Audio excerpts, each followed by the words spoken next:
순수하다. 소위 오행이 순수하게 오행을 갖추면서 격이 온전하면서 그런 사주는 100 중에 한두 개밖에 없다. 그 다음에 격을 설령 그 격이라고 이루어져도 파나 합이나 극이나 충을 해서 손상이 된 격을 이룬 것이 10개 중에 8개, 9개라고 표현했습니다. 자, 그렇다면 우리가 사주를 보는 데 있어서 얼마나 격이나 그 소위 용신 이런 것이 중요한가 하는 부분이 있는데 그거를 배제하고 사주를 보려고 하다 보니까 좋은 것 나쁜 것을 찾으면은 사주를 볼 수가 없는 거예요. 기본적으로 말씀드리는 것처럼 격국이 온전한 게 거의 격이나 국이 온전한 게 별로 거의 없다 그랬잖아요. 그죠? 심지어는 용신도 찾으려 해도 용신이 찾아지지 않는 사주가 많단 말이에요. 그러면 그런 사주들을 가지고 우리가 일반적으로 내담자에게 통변을 하고 상담을 해서 방법을 찾아줘야 되잖아요. 그게 얼마나 어렵겠어요. 그래서 그런 것을 찾는 방법으로서 우리가 좋다 나쁘다로만 판단하게 된다면 상담을 하면서 결국은 90%, 95% 나쁘다라고 답을 하면 그 통변은 맞는 거잖아요. 왜? 좋은 게 많지 않으니까. 다르게 표현하면 왕후장상이 한 나라에 서너 명이 있을 수가 없다야. 왕은 하나야. 왕후장상 다 해봐야 몇십 명 안 돼. 1000만 명이 살아도 몇십 명이 안 된다고요. 그죠? 그러한 관점에서 사주를 봐야 된다는 거고, 그런 격과 국, 그러니까 형상기국이라 그러죠. 뭐 형상격국이라고도 표현할 수 있고 사주라고도 표현할 수 있는 그러한 것에서 체와 용을 찾아보자는 거예요. 그러면 체와 용이라는 것은 어떤 것을 나타내는 것이냐. 많은 사람들이 적을 때 올려서 체와 용이 맞다 틀리다 이런 거는 해놓잖아요.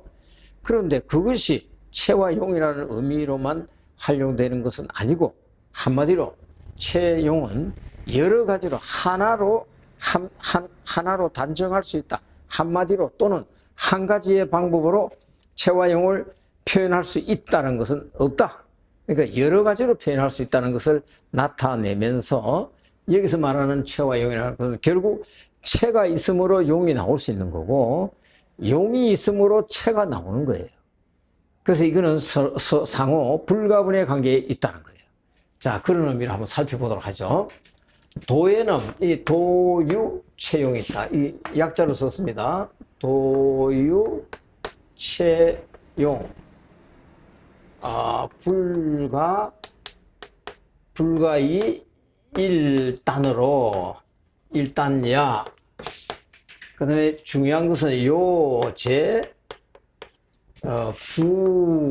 부지 억지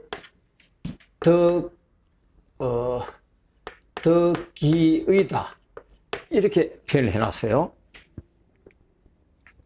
그러니까 명리의 법도라는 게 명은 하나의 이치고 격은 하나의 정이라 했지 않습니까? 격과 명을 정리라고 표현을 하기도 했죠. 그죠? 그래서 그걸 합치면 법도라. 명리의 법도에는 체용이 있다는 거예요. 물론 이거는 이제 적천수의 용어니까 조금 다른 책에서는 또 다르게 표현할 수도 있는데 기본 의미는 똑같습니다. 자평이나 법도, 명리의 법도에는 체와 용이 있는데 이거는 불가하다. 어떻게 하는 게 한 가지로 단정한 것은 어렵다. 안 된다. 한 가지로 단정하면 안 된다야. 근데 많은 사람들이 체와 용을 하나로 단정하려 한단 말이에요. 예를 든다면, 야, 용신에는 억부용신만 있어. 억부용신으로 다 되라고 하면 된다, 안 된다? 안 된다는 얘기를 하는 거예요. 그 다음에 조부용신이 전부야라고 해도 안 된다. 그래서 하나로만 단정해서 논하면은 안 됩니다. 자, 중요한 것은 요 쟤는 뭐가 있느냐? 부 도와줄 것은 도와주고 부지 도와줄 건 도와주고 억누를 것은 누르고 그런 그 마땅함을 얻어야 됩니다. 그러면 이거는 억부용신 아닙니까? 라고만 말을 할 수도 있는데 그게 아니지. 추우면은 어떻게 해야 됩니까? 따뜻하게 도와줘야 돼. 그렇죠? 이렇게도 넣을 수 있어요. 그 다음에 하나가 너무 하나가 충을 해서 이 용신을 괴롭히고 있어요. 그러면 뭐가 와서 뭘 해야 도와준다는 게, 이 중신을 통과를 딱 시켜버리든지, 유통을 시키든지, 아니면 얘 병이 될 만한 것은 그걸 해버린다. 그죠? 약이 와서. 그것도 가능하다는 거예요. 그런 여러 가지 방법을 써서 활용하는 거죠. 이거는 활용한다는 거잖아요. 내 몸체를 뭐로 하느냐에 따라서 무엇을 쓸 것인가를 찾아내는 게 명리의 법도라는 거예요. 자, 그런 의미로 그러면 차례대로 한번 보자고요. 일주를 갖다가 채로 본다면, 그 일주를 채로 본다는 것은 여기서 말하는 일주는요, 그 일간과 일주의 천간과 일간의 천간과 지지를 말하는 게 아니고 이걸 말하는 거예요. 이거 하나를 말하는 거예요. 이거 이거 일주를 하니까 이 혹자들이 한글로 써놓다 보면 일주가 이러면은 그거를 일주로 한단 말이에요. 일주. 이걸로 착각한다는 거죠. 그걸 하지 말아야 되겠죠. 그죠? 그래서 잘못하면 일주론이 나오는 게 잘못하면 이게 나오는 거예요. 그래서 이것을 알면은 일주론이 아니라 일간을 중심으로 한 논을 해야 되는 거란 말이에요. 그래서 여기서 일주, 여기서는 일간을 말한다. 일간을 채라고 한다면 제강을 용으로 쓴다는 거예요. 이게 무슨 소리냐? 제강이라는 것은 무엇을 말하느냐면은, 그렇지, 원령을 말하는 거예요. 그래서 명리의 근본 통변을 할 때는 원령을 중심으로 용신을 정하고 원령을 용신으로 삼고 사주원국을 분석해야 된다라고 계속해서 말하고 있죠. 그죠? 그런 부분들이 원령을 용신으로 삼다. 일주를 채로 삼는다면 제강을 용으로 삼는다? 이 제강을 용으로 삼는다 했는데 이게 무슨 소리냐? 이게 일주야. 그죠? 제강이 어디에요? 요거죠. 여기서 천간에 투출한 게 뭔가를 찾는 거예요. 이걸 용으로 삼을 수도 있죠. 그죠? 그러면 이것을 용으로 삼으면은 여기서 투출한 게 요거네. 이거 잘못하면 목칼을 써야 되나? 뭐 그렇게 한번 생각할 수도 있겠네. 거의 양기성상격이니까. 그렇죠. 목칼을 쓰는 게 맞는. 그런 소지도 생기죠. 그죠?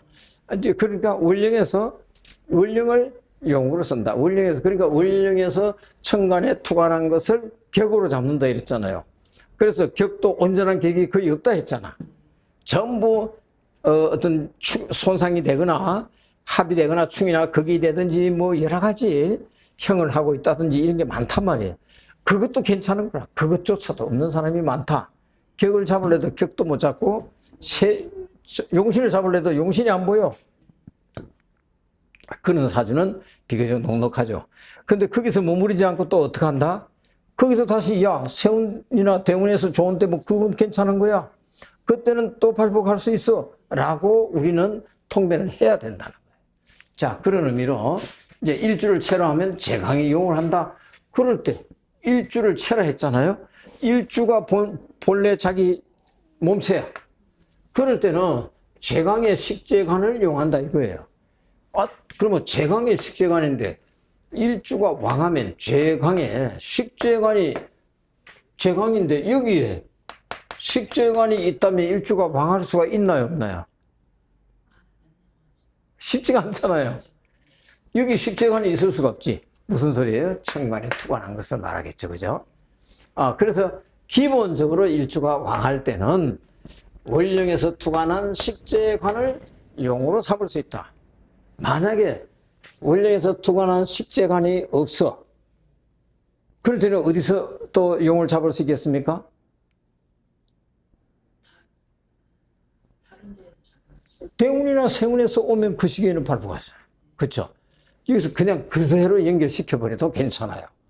그러면 일주가 왕한데 식재관의 운이 오는, 천간으로 오든 지지로 와서 천간 지지로 식재가 온다든지 재관이 온다든지 하면 좋을 거 아닙니까? 그죠? 일주가 왕한데 천간에 식상이 있다면 재성이 와주면 좋을 것이고, 서로 식상이 있는데 관살이 있다면 식신재살하는 그런 게 와도, 식신이 와도 좋겠죠. 그죠? 근데 재성이 오면 별로 안 좋겠지, 그러면. 그래도 강하다면은 식재관화도 무탈할 수는 있겠죠. 그죠? 크게 좋지는 않아도. 아까 풀었던 사주가 그런 거죠. 그죠? 그 다음에 일주가 약할 때는 재강에 방신한다. 방신한다는 것은 비급을 말하는 거죠. 그죠?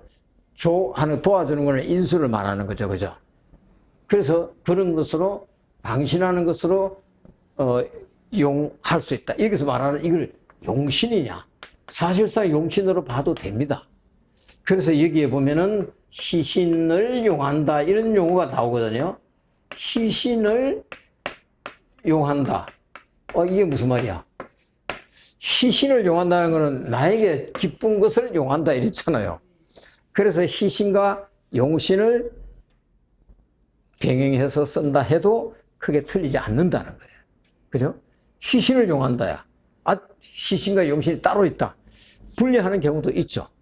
그러나 어차피 희신도 나에게 기쁜 신이잖아. 용신은 내가 쓰는 거잖아요. 내가 쓰는 것을 도와주는 게 희신도 될 수 있지만, 내가 용으로 쓰려고 하는데 희신이 와주면 그것도 희용신으로서의 작용을 그대로 할 수가 있는 거죠. 그죠? 근데 이제 또 한편으로는 이렇게 말을 하죠. 야, 용신이 온전해야, 그 사주가 좋다. 라고 하는데, 용신이 희신의 도움을 받으면 더 좋은 거잖아요. 근데, 용신이 애매한 듯한데 희신이 온전하면 어떻게 돼요? 희신이 용신을 도와주니까 괜찮잖아요. 그래서 결국 용신이 같이 작용할 수 있다.